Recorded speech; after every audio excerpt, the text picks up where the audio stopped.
Welcome. This is 95.1 KNVC, Carson City, Mendon, and Gardnerville, your community radio station. And it's time right now for the Carson Rural Communities update. And this is your host, CJ Gilder. Hi, everyone. How's everyone doing today? Hope everyone's having a fantastic day. And have you looked outside to look at the trees lately? They're actually starting to bud already. Do you think we might be getting a fall spring? I don't know. Speaking of spring, I have a gentleman here today. He is with Misbehaving Farms, and this is Aaron Grimes. How are you, Aaron? How's it going? I'm good today. How are you? Doing very well. How's the traffic coming out here? Oh, it was all right. At least it's not snowing, right? It was a little bit coming in. Snow. Just a little bit like flurries, huh? Yes. Well, I invited you to come chat with me because I've heard the word nuc, N-U-C. What is a nuc? Well, we call it a nuke. A nuke. There you go. Yeah, it's the nucleus of the colony. So we call it the nuke is the nucleus. Okay. So it's like the inner important part of the colony. The main 5 frames or so with the queen in there laying eggs and the production part of the hive, and at a basic starter level. Wow. So when I say Misbehaving Farms, we're talking bees, aren't we? Oh, yes. And nukes. Nukes. That is cool. So how long have you been a beekeeper? This is our 11th year with bees. What is that? Our 11th year. 11th year. Yeah. I can't believe it. That is awesome. 11 years. What made you start being a beekeeper? Well, I was a semi-truck driver, and because of medical problems, I was forced out of the truck. They took my CDL, and it was a total bummer. And I told my wife I just didn't want to sit around doing nothing, watching TV. Sure. So I started doing research on different things to do, and somehow beekeeping came up in there, and then I started off with just a few colonies, and now we are where we are today. And so you have honey. People can go and get the honey. It's the best honey in the world as far as I'm concerned, and it matches our region with our plants and things like that, right? Yes. So then if someone is preparing to start a bee farm, what would you look forward to first? As in? Well, when you start your bee farm, what do you have to do? I tell people watch a lot of YouTube videos, things like that, do their research, read some books. Okay. Study up on it, make sure it's the kind of thing they want to do. Maybe go visit some bee farms and get suited up and just go out and physically be with the bees before you buy some. And learn about it. Yes, exactly. And make sure you're comfortable with bees before you bring them into your life. Sure. So you have a queen bee. Yes. And then you have the nukes. And how many do you have to make a viable beehive, I guess? Like how many bees do you need to get started? How many nukes?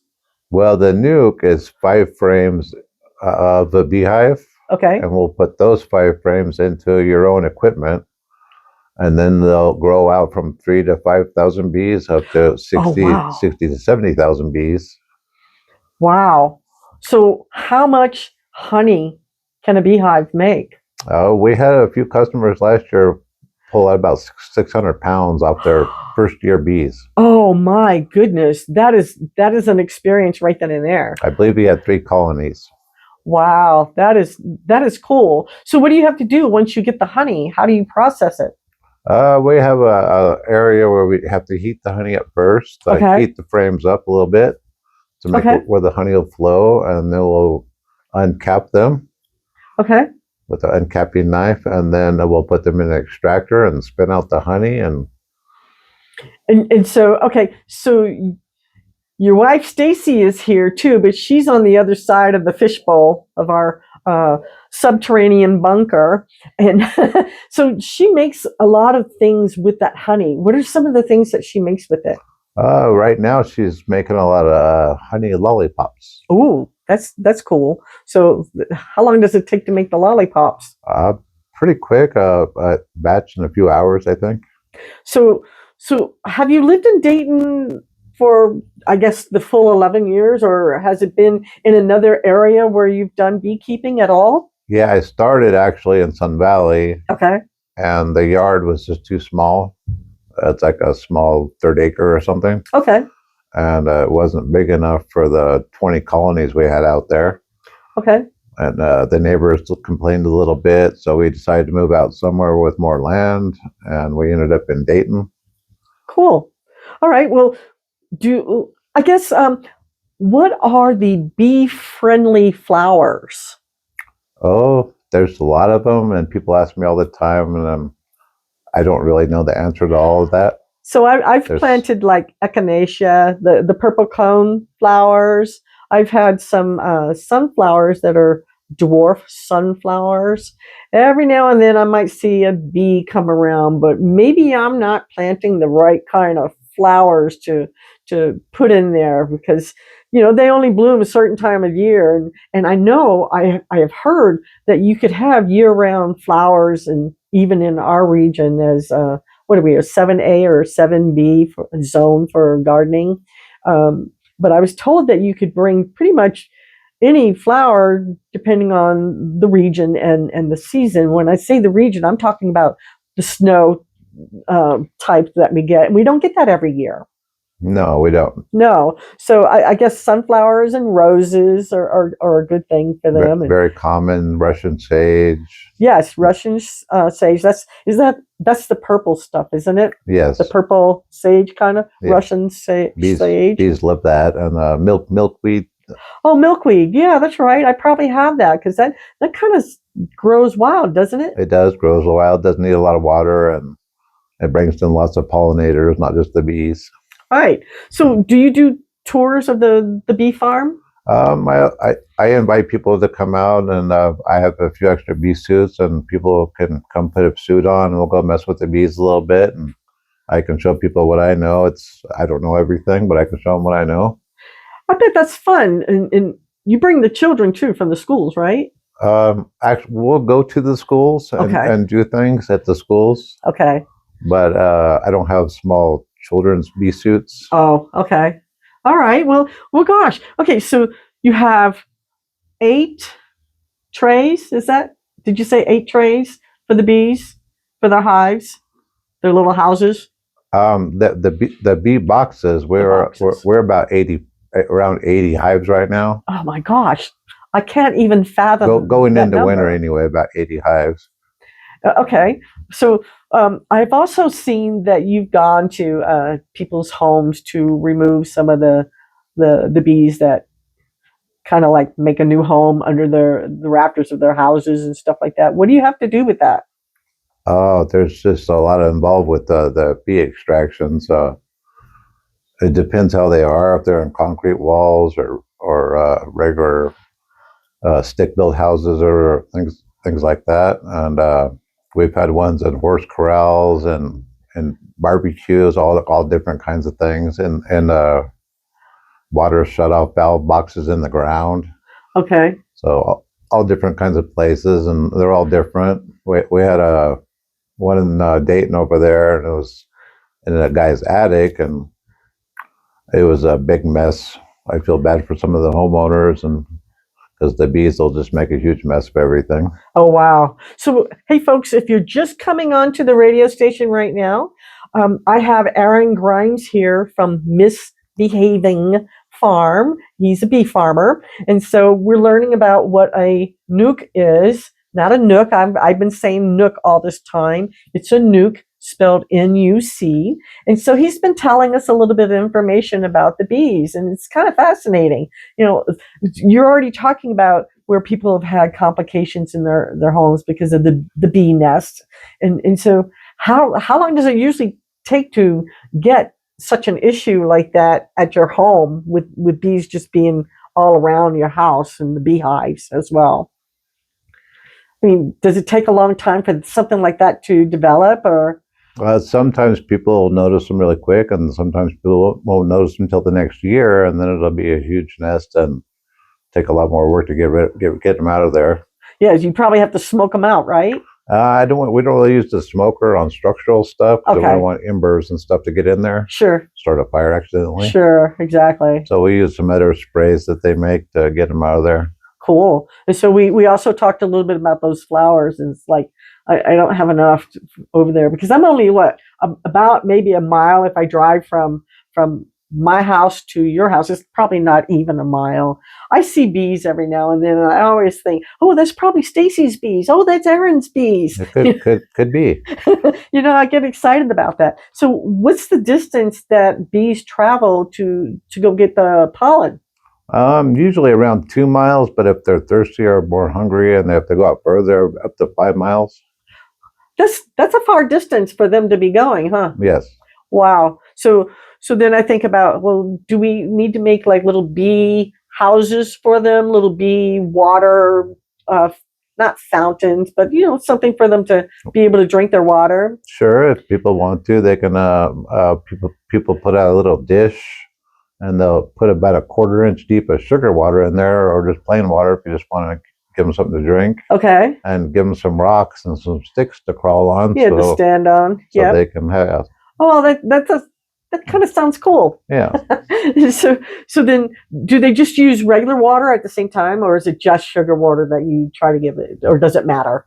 Well, if they're really thirsty, they might just want the water. Okay. But if they're certain times of the year when there's the dearth time, okay, and there's nothing blooming really, so the bees will appreciate any kind of sugar water you leave out for them. Isn't that cool? So then they go back to their homes and they make their honey, and then you extract the honey. How long does it usually take to take the honey out of the boxes? Well, sometimes it's a little more of a process, and it'll take a day or two sometimes to extract some of the honey. And does it need to set for any time frame while you're waiting for after you get all the honey into the container? I guess it would be a food grade 5-gallon jug, wouldn't it? Yeah, okay. Usually. Pan, pot, whatever with the lid. Yeah, bucket. A bucket. Okay. And so does it just sit there for a day or so, or do you process it further? Sometimes it'll go right into bottles, or sometimes it won't even go into a bucket or anything. It'll just go straight into bottles. Or wow. And so you sell your honey, and where do you bring your bottles? I saw a 1 pound bottle. Is that it? 16 ounce or whatever? Yeah, we'll have 1 pound bottles and 1.5 pound containers. Okay. And on our website, misbehavenfarm.com, there's more stuff to see on there, more stuff available. Okay. And so I have seen some of the things that Stacy has made in the past that are kind of ooh la la. I think she did a hot pepper jelly one time with the honey. Oh, sure. How long does it take to make the jelly? Oh, those take her. She might get 2 batches in a day, And then does it have to sit? The jelly, does it have to sit for a while before it can go to your friends and family? Usually a couple of days, yeah. So it sets up. It's really good. In fact, I've purchased your honey a couple of times to make homemade baklava. Oh, nice. That's a lot of work to do that one, but it sure is fun and rewarding. And so, yeah, going to schools now, I think that's kind of cool that you can give the information to the kids. And has anyone ever, the kids, I guess, different ages, have they ever expressed, oh, I want to raise bees? Well, actually, we had a kid last year. I think he was 4 years old. Huh. He might have been 6. I think he was 4, though. And he was raising his own vegetables in Dad's greenhouse. Uh-huh. And he saved enough money from selling vegetables and some jellies he made at that age to buy his own bees. Oh, isn't that cool? So when we talk about buying your own bees, for a nuc, about how much do they cost? They're at $225. And what does that cost entail? What is involved? Then with that, you get a white travel box. The bees and the frames and everything are in, and you'll get 5 deep frames that you go right into your equipment, and there'll be about 3,000 or 4,000 bees in there running around. Oh, wow. and the queen's in there, and she's already laying eggs. And Wow. So how much does a queen bee cost? it varies between $40 and $100. Okay. So then you have the bumblebee. What is the bumblebee's job within this nest? Do they have a job? Well, the bumblebee, I think you're talking about the big furry Yes, the bumblebee. furry ones that you see in movies. Yeah, a lot of those guys are carpenter bees, and they're a different kind of bee. Are they? They don't really live in a big nest. They usually live by themselves. By themselves. I never knew that. I just thought all the bees live in the same nest. Yeah, no. Isn't that cool? So you kind of think about the psychology of the process of the bee's life. And so that brings me to another question, like, how long does a bee actually live? Usually about 30 days. That's it? 30 Yeah, days? About 30 days. What a short life when we think of our lives. It's like, oh my gosh, the changing of the earth, I guess, at this point. Yes. When you, or changing of the guard, if you want to say. But that is interesting. So they only live a month. And the queen bee, too, is the same way? The queen can go a couple of years if she's a good, healthy queen. Okay. And then the nucs, they're the worker bees. So they do a lot of stuff like cleaning the honeycomb, the comb. Building the comb. Building the comb, okay. And keeping it all workable and keeping everything running and operating like it should be. Okay. So then my other question is, you see the commercials. I don't know if you actually really do see them, but I think about them when they talk about bee, what is it? It's not the bee pollen, but it's what is the stuff that they use for the makeup and things? It's not the bee pollen. You got the honey, and then it's what is the stuff that falls down at the bottom? What is that called? The debris from the honeys. What is that called? Oh, that's a good one because I can't think of the word. The propolis? I'm not sure if that's it or not, but you can buy it at the supermarket, and it's kind of expensive when you go there. And people will put it in their yogurt and stuff like that. So it's the little tiny beads of stuff that pollen. I'm not even sure if it's the pollen, so I might be getting the words mixed up because I'm not quite sure on it. But I know I bought it for a makeup product, like from Jafra. They have their bee pollen stuff that they use, and then there's another one where you can just buy the little bag. It's just like a little 3-inch bag. They're like $9 for that. It's like, wow, where does that come from? I don't know if it's the refuse from the bee or not. So yeah, I'm not sure about that. So you started like 11 years ago, and you've got a following for your bees. I know you go to the different craft fairs, so bees can make honey year round. Is that right? Not in the winter. No, Okay. that they stay hunkered up for the winter. Okay, so they kind of sort of hibernate. Sort of. They're eating a lot of honey for the winter. Yeah, storing it up for the winter. That's a good way to put it. And so once that's done, then you go to the craft fairs and the community events like what is it, Dayton Valley Days. You can go over there and sell your honey there. And, sure. Yeah. Some of the stuff is pretty tasty. Now, I haven't looked lately. Do you ever put any recipes on the website that involve using honey? Oh, we don't. No, Oh. my wife is actually working on making a recipe book. Oh, that's so cool. So whenever she gets that done, with lots of honey and things like that, and a lot of her jelly recipes and some other stuff. Oh, that's really cool. So tell me the website again. It's misbehavenfarm.com. And so Miss is MIS and then BEE and then Haven, HAVEN. So Misbehaven farm.com. Yes. Yes. So if you ever wanted to go check it out, go ahead and look at the website. It has the phone number there, and you can call Stacy or Aaron. Maybe you can get a tour. It's such a cool thing, right? Right. Yeah. Or if you have bees in your attic you need to get rid of, or yes, exactly. So he's the person to call. So just go to his website, and he would be able to help you with that. And so we're going to move on a little bit. I have just a few things that I wanted to add here. So Good news, the 7-Eleven, in case anyone didn't know what the name was, the 7-Eleven out in the Silver Spring Stagecoach area is officially opening on March the 5th. That has been like everyone has been waiting with bated breath for it to open up. So it is going to be open up on March 5th.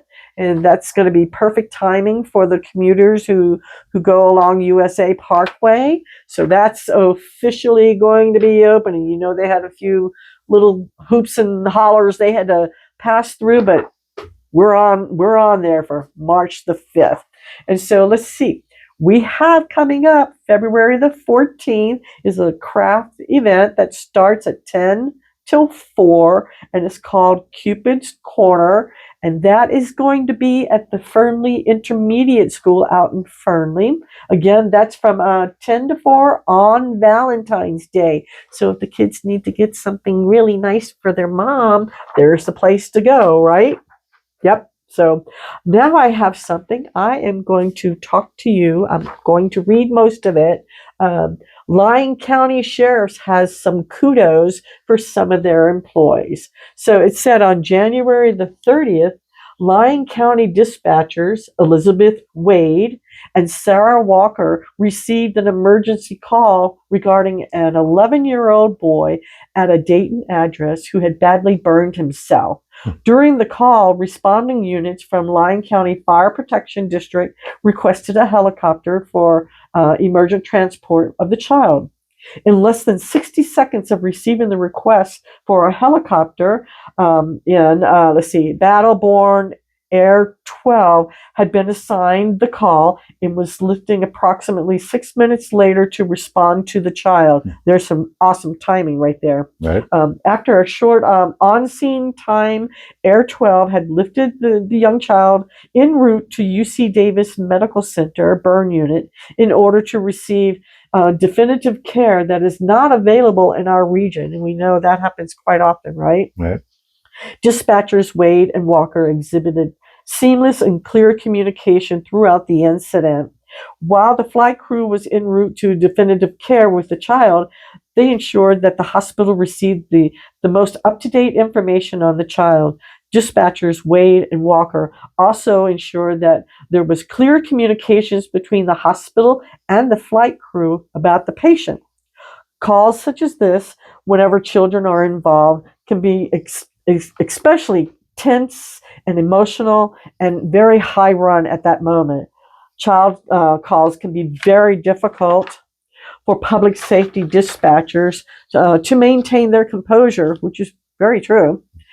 They demonstrated the utmost professionalism and showed what it truly means to be calm in the storm in someone's time of need, definitely, but for sure. So Dispatcher Wade and Walker's exceptional dedication to our communities and for doing what is right for the patient truly shined that day. Thank you both for all you do to help our responders and citizens day in and day out. Your efforts are truly appreciated. And I thought it was pretty nice to have kudos going on, right? For sure. So yes. I thought that was kind of a cool thing to do. And so one of the things, we obviously have Valentine's coming up. What you doing for your Valentine's? Oh, we'll probably be sitting at home watching TV. Oh, you're not doing anything fun? No, not usually. Well, my Valentine already gave me my cute little hat for me for traveling because I need to have a brimmed hat when I'm driving because the sun is just way too much for me. So I got this really cute hat and it's really nice. And he knew I needed one. So it's like really, really nice. But we're also going to have sushi. I think we're going to have one of those sushi bowls at one of the sushi places in Carson City. So, we're treating ourselves to that. And then, You know what else is coming up on Monday? Monday is a federal holiday. Okay, It's yeah. President's Day observed. And so that means the banks will be closed, the schools will be closed, other federal businesses will be closed as well. But you know what's happening on Tuesday? It's probably my favorite time of the year. It's Mardi Gras. Oh, nice. So I know I'm not in New Orleans anymore, but I still miss the Mardi Gras. I still miss the food, and it's so much fun. And I enjoy seeing some of the parades and things like that, and the Throw Me Something Mister. And if you see on the video, I have my Mardi Gras colors with me with my little heart. I had to do twofold. Valentine's and Mardi Gras. So, but Aaron, I wanted to say again, thank you so much for coming to see us and visit us. And now you know where we're located in KNVC. Just to let you know, is a nonprofit organization, and we cater to the Carson City area as well as the rural communities. And I thought you were like the best person to come and talk to us about things that happen in Dayton. And so thanks again for coming to see us, and say hi to everyone. You can wave to the camera if you want. And we're going to check out for the afternoon. So we love you all. Have a wonderful weekend and stay safe. All right. Thank you.